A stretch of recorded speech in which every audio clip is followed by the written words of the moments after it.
Hey guys, LevelCap here, and the closed beta for Scavengers has just kicked off. The game is a free-to-play match-based open-world survival shooter that blends PvE with PvP combat against a backdrop of harsh winter storms that keep the action moving. There's a ton of strategy to both surviving the weather and surviving against other players.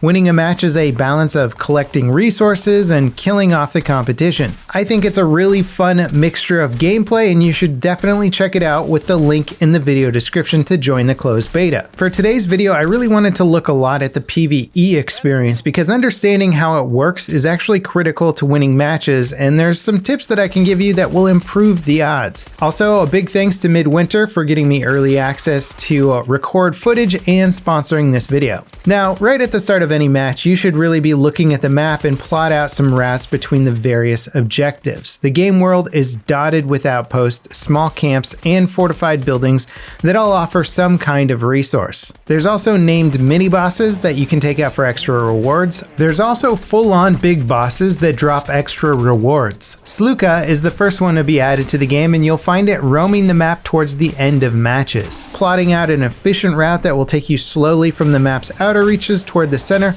will ensure that you're always on your way to the next set of resources. There are, however, moving storms that can interrupt your route. Getting caught in a storm will drop your body temperature, which will also drop your health. Surviving a storm isn't that difficult though, provided that you can actually get indoors or have the items to keep warm.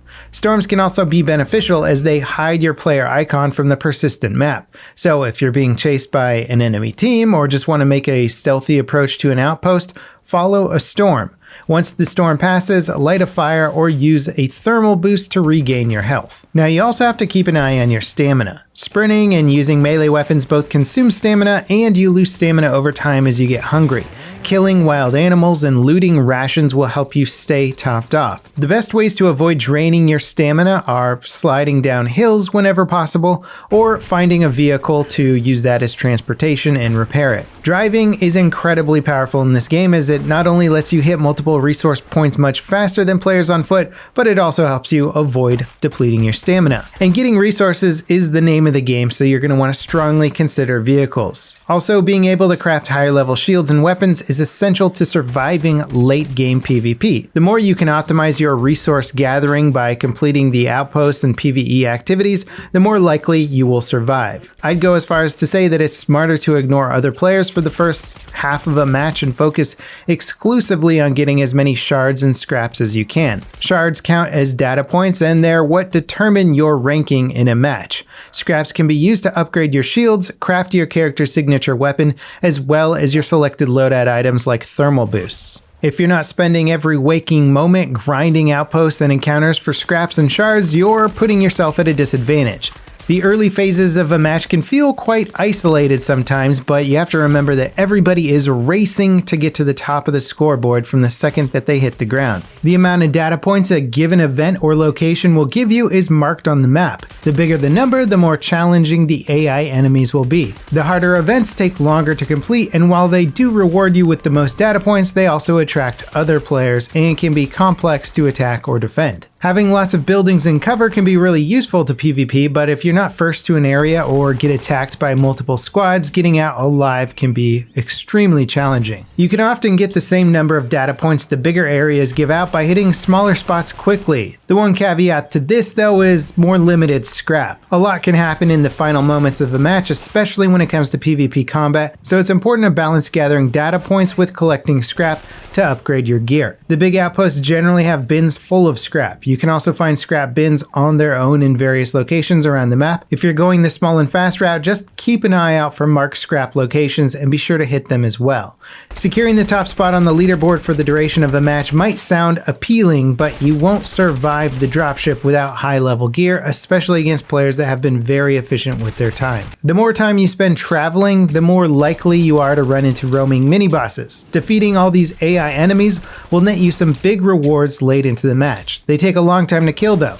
If you're trying to avoid other players, steering clear of mini-bosses will help you keep a lower profile. You can also move in on players fighting a mini-boss to try and pick them off or steal their reward.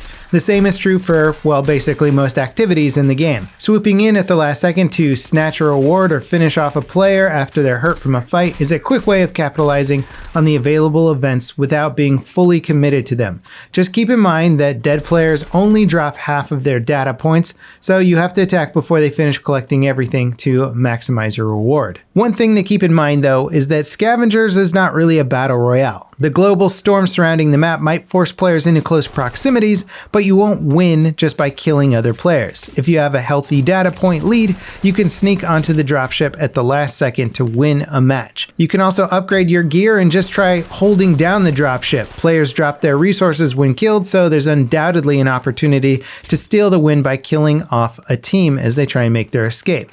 That said, players can also bank their data points, saving them from being dropped if they do get killed. Now, if you do choose to go the PvP route, it's important to make sure that you actually finish off a whole squad when engaged. PvP fights tend to attract other players, so getting third-partied happens regularly. In these situations, it can be really hard to keep track of which players are in which squad. Killed players will respawn if they still have another squad mate alive. And while you only respawn with limited resources, respawn players can still disrupt the fight. The timer for the respawn is just long enough that you should be able to take out a whole squad before anyone actually does respawn. Now, my last piece of advice is to use the dropship that lands at the end of the match as bait. Wait for the other teams to trickle in and start fighting each other. Going in as soon as the ship lands puts a bullseye on your back, and you'll have to contend with multiple squads assaulting your position. Wait it out and either sneak on at the last minute or engage when it's clear the enemy squads are weaker. Successfully evacuating on the ship is the only way to win a match, but you'll still earn experience and collect some resources that let you level up and unlock new gear, even if you're unable to get on that ship. Winning is of course the goal, but losing doesn't mean that you're not going to get any resources. And so far, I found Scavengers to be a really unique experience compared to similar games. Most other games either force you into PvP or have boring PvE content. Scavengers feels like a true blend of PvE and PvP that doesn't lean on one or the other too heavily. And while I think it could be easiest to win at the moment by just hoarding resources, PvP players still have every chance of winning if they're aggressive and take down other squads. Now, of course, it is a closed beta, so it's not a representation of the final product, and there's bound to be things that change up, like the meta and flow of a match, depending on what the devs want to do. And speaking of the devs, we've got some veterans on the team that have worked on titles like Halo, Battlefield, Gears of War, and even Counter-Strike. And even since the last time I saw this game, it's actually already seen multiple balanced passes, and it looks quite different from how it did a few months ago. The devs are clearly focused on balancing this game and getting it into the best state possible, and I truly believe it's in good hands. Of course, you don't have to take my word for it. It is free to play. Use the link in the description to sign up for the closed beta. Get in there and let me know what you think about it. As always, guys, thanks for watching. Leave a like if you enjoyed the video. Subscribe for more content in the future, and I'll see you guys next time. This is LevelCap signing off.